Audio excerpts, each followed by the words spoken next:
Hey guys, Kieran here. Today I wanted to talk about public school and how to make the most of it because we're all forced to go through it until, at least in Canada, the legal age to drop out is 15. So, how to make the most of it, that's going to help you later in life. Now, traditionally, school in North America was created based on the Prussian system in Europe to help train factory workers. So, what that would mean, what makes a good factory worker? Basically, factory workers, you're supposed to just keep quiet and do what you're told and follow instructions and memorize how to move things around in a factory, right? So for whatever reason, that became a huge business slash government business in North America and most of the Western world, and actually most places in the world. I've taught in third world countries and it's the same thing. But basically in school, for the most part, we're taught to memorize things. You get rewarded for memorizing things that you got to remember for the test. And that doesn't necessarily serve you once you're finished school. So, of course it's important to know math, reading, writing, and the basics, absolutely.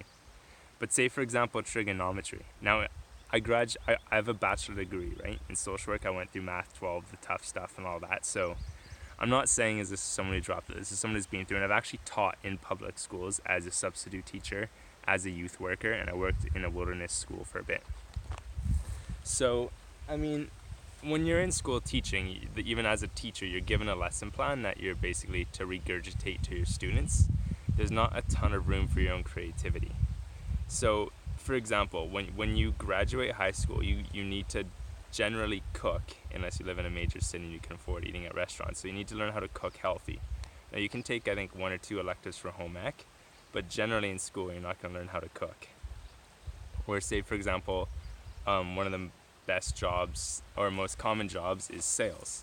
And they don't teach you anything about sales in school or anything like that. But there are some good things about school, and you might as well make the most of it for now, and as we slowly change the system.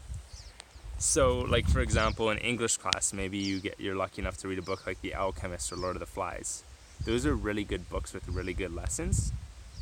And instead of just worrying about memorizing for the test, enjoy the stuff that is interesting that the teacher presents to you, and just read it for fun, because learning is important, but general knowledge isn't.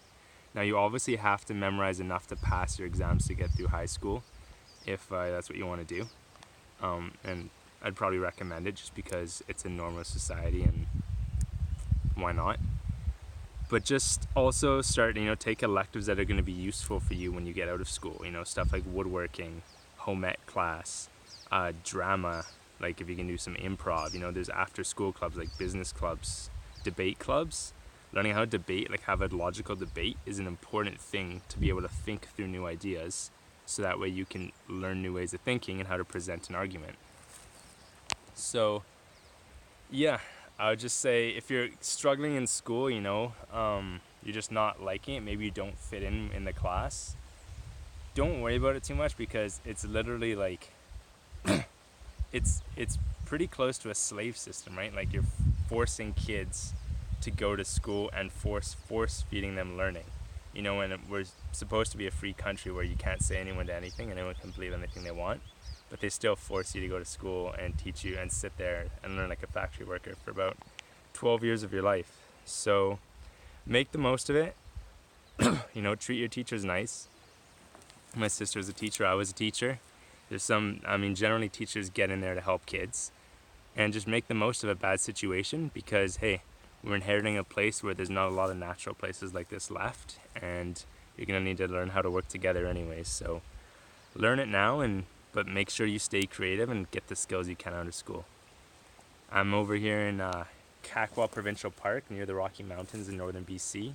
Came out for an overnight camping trip by myself just to think things through and make a couple videos. See you guys.